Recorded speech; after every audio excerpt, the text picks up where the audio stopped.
March 1st, 2025, we are here on the second day of some light rain, kind of sprinkling. And as you can see from my mini well, my little mini functional mini well, it's completely full and overflowing because the water, as I was telling you guys who are following the story here, pools there anyway. So groundwater is pooling there anyway. And I thought, hey, let's maximize on this and put a filter and a pump in there, right? So, pretty easy. Got empty tank, and now we fill it up. Just like so.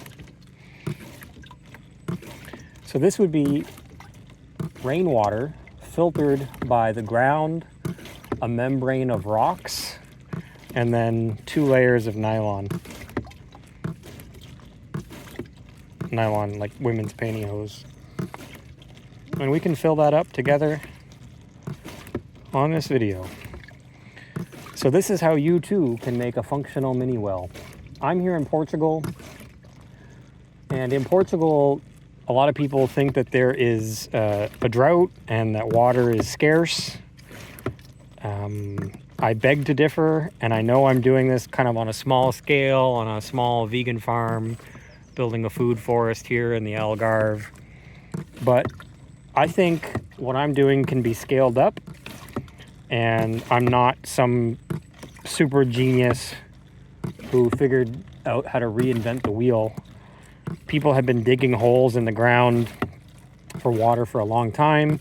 The locals here do dig boreholes and wells. One of the problems with the boreholes and the wells is that if you dig a little bit too far down and close to the ocean, I guess at some point the water table underneath can start sucking in ocean water that would contaminate the aquifer or the borehole stream that you're tapping into.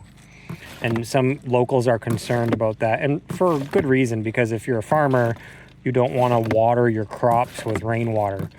I'm about 700 feet above sea level, so the water from the ocean is not gonna be affecting us here on the farm. So I'm not worried about picking up ocean water from this mini well or mini borehole. Again, my intention was just to harvest rainwater and our gray water as a secondary source to do that. Some of you who follow our Farmstay know that we have a separate gray water dispenser or separation tank. So this is just another way.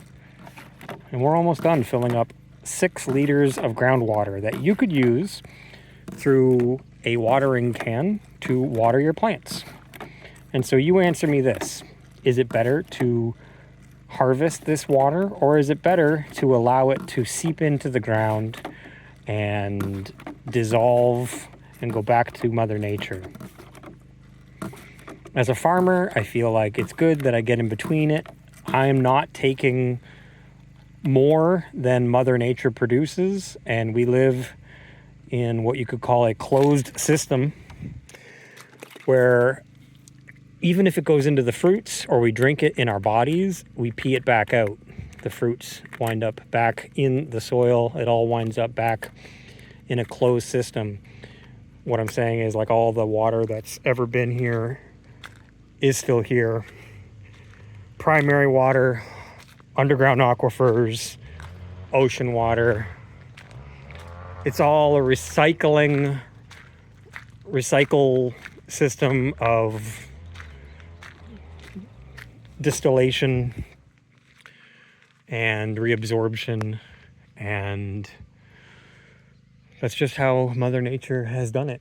So, contrary to popular opinion, we have more water than you could ever drink in a lifetime. The oceans of the world can be desalinated for consumption. You can distill the ocean in many different ways, and there is no such thing as water scarcity on this earth realm that we live in.